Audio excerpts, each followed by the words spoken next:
17 പേരടങ്ങുന്ന ഒരു ഭരണസമിതിയെ ഏറ്റവും വിശ്വാസത്തോടെയാണ് നമ്മൾ ഇത് ഏൽപ്പിച്ചത്.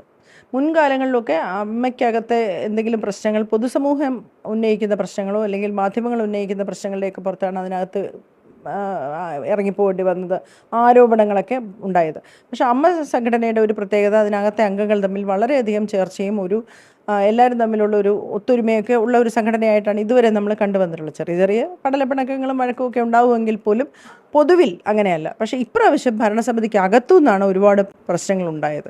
സ്ത്രീകളാണ് പ്രശ്നങ്ങൾ പറഞ്ഞുകൊണ്ട് പുറത്തോട്ട് വന്നതെന്നുള്ളത് നമ്മൾ എടുത്തു പറയേണ്ട ഒരു കാര്യമാണ്.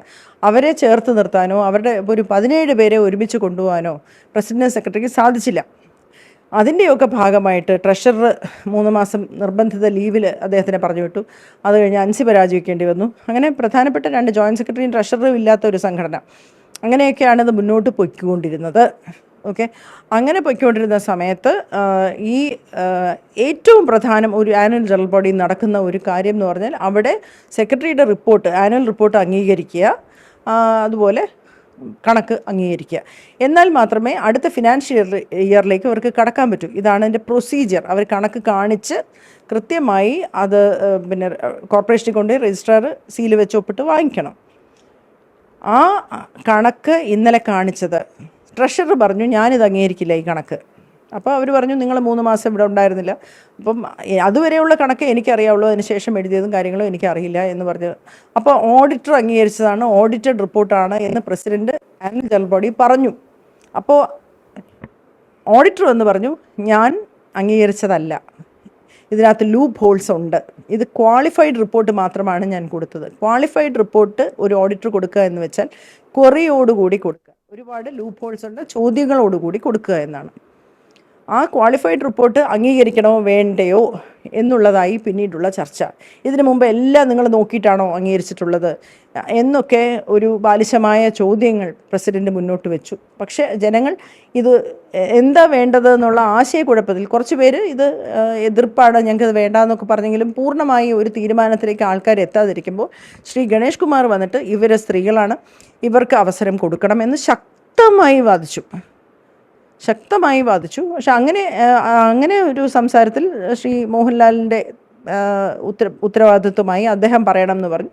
അദ്ദേഹം പറഞ്ഞു ജനറൽ ബോഡി എന്ത് തീരുമാനം എടുക്കും അതിനോടൊപ്പം ഞാൻ നിൽക്കും എന്ന് പറഞ്ഞു. ഉച്ചയ്ക്ക് ശേഷം ബ്രേക്കിന് ശേഷമാണ് അൻസിബ സംസാരിക്കുന്നത്.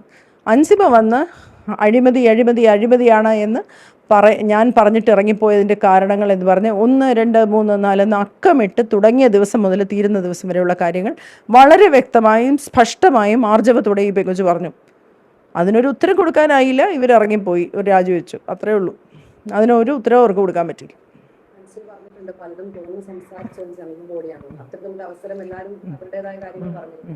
85%, 95% ആൾക്കാരും സ്റ്റേജിൽ കയറി സംസാരിച്ച ഒരു ജനറൽ ബോഡി ഞാൻ ആദ്യമായിട്ട് കാണുകയാണ്. അവിടെ വന്നതിൽ 95% ആൾക്കാരും സ്റ്റേജിൽ കയറി അവരുടെ അഭിപ്രായം അല്ലെങ്കിൽ എഴുന്നേറ്റ് നിന്നെങ്കിലും രേഖപ്പെടുത്തിയിട്ടുണ്ട്. കൈകാര്യം ചെയ്തില്ല എന്ന് പൊതുവേ ആക്ഷേപമുണ്ട്. 2 കുട്ടികളെ പറഞ്ഞ് തീർക്കാമായിരുന്ന പ്രശ്നം അവർക്ക് അങ്ങോട്ടും ഇങ്ങോട്ടും വിളിച്ചിരുത്തി എന്താ മക്കളെ ഇതെന്ന് പറഞ്ഞ് തീർക്കേണ്ട വിഷയം അവർ ആ തരത്തിൽ തീർത്തില്ല എന്ന് മാത്രമല്ല എരുതിയിൽ എണ്ണ ഒഴിക്കുന്ന പോലെ ഗ്രൂപ്പിന് വേണ്ടി ഉപയോഗിച്ചു എന്നുള്ളതാണ് അതിനകത്ത് ഏറ്റവും വലിയ പാളിച്ച്. ഇപ്പോൾ അഡ്ഹോക് കമ്മിറ്റിയാണല്ലോ വന്നിരിക്കുന്നത്. എനിക്ക് നല്ല വിശ്വാസമുള്ളതാണ്. കാരണം രമേശ് പിഷാരടിയും കെ ബി ഗണേഷ് കുമാറും നേതൃത്വത്തിലുള്ളതാണ്.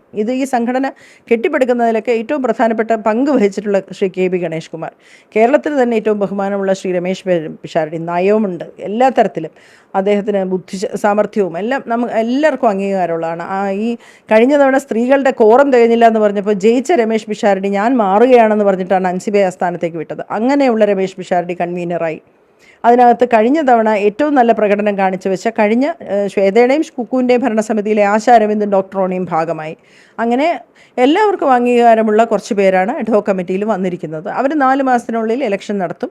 അതിനുശേഷം വരുന്ന ഭരണസമിതി അൻസിബയെ പോലെയുള്ളവർ മത്സരിക്കും എന്നാണ് ഞാൻ പ്രതീക്ഷിക്കുന്നത്. അങ്ങനെയാണെങ്കിൽ ചെറുപ്പക്കാരടക്കം ഒരുപാട് പേര് വരും, വലിയൊരു മാറ്റം ഉണ്ടാവുമെന്ന് കരുതുന്നു.